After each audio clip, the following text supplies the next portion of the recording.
bagaimana cara move on dari kehilangan. Ya, memang ujian yang paling sakit itu adalah ujian ketika kita harus kehilangan orang yang kita cintai. Kehilangan pasangan kita, kehilangan orang tua kita, kehilangan anak kita. Oke? Maka ada istilah begini. Ketika seorang anak kehilangan orang tua, sedih. Ya kan? Kemudian ada istilah yatim piatu buat anaknya.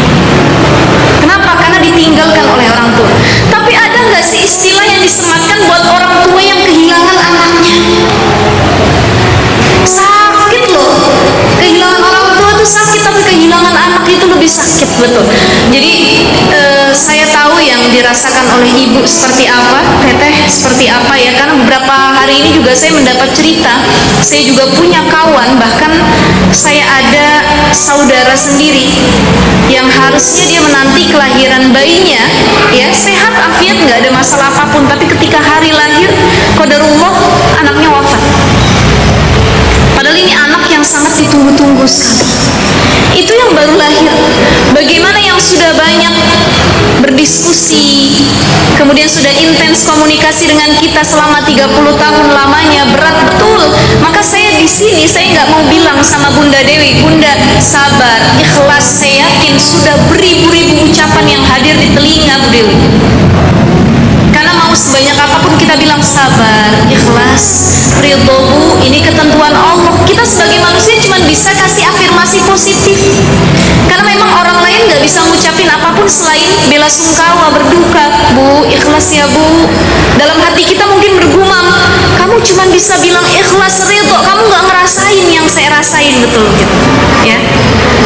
Jadi memang pentingnya kalau ada kawan kita yang sedang berduka terkait kehilangan pasangan, orang tua, keluarga, anak, cukup kita jadi sandaran terbaik. Kita peluk, kita apa disebutnya ini? Apa kalau bahasa orang Sundanya? Dipupuk-pupuk. Gak apa-apa Bu, nangis. Ibu berhak untuk nangis. Silahkan. Ibu gak dosa kok menangis. Allah gak marah kalau ibu nangis. Silahkan, enggak. Jadi ternyata PR-nya satu. Kita harus berdamai dengan diri sendiri. Sekali lagi tadi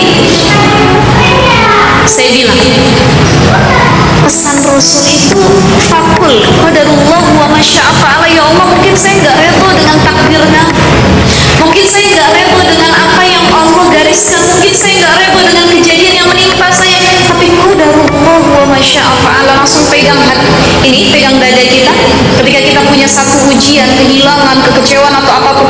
Qadarullah wa masya'afa'ala. Ya Allah, kalau Allah kasih ujian buat kita, pasti ada jalan keluarnya, pasti ada pelangi yang lebih indah nanti. Dikasih kehilangan, pasti Allah pengen hadirkan sesuatu yang lebih baik lagi.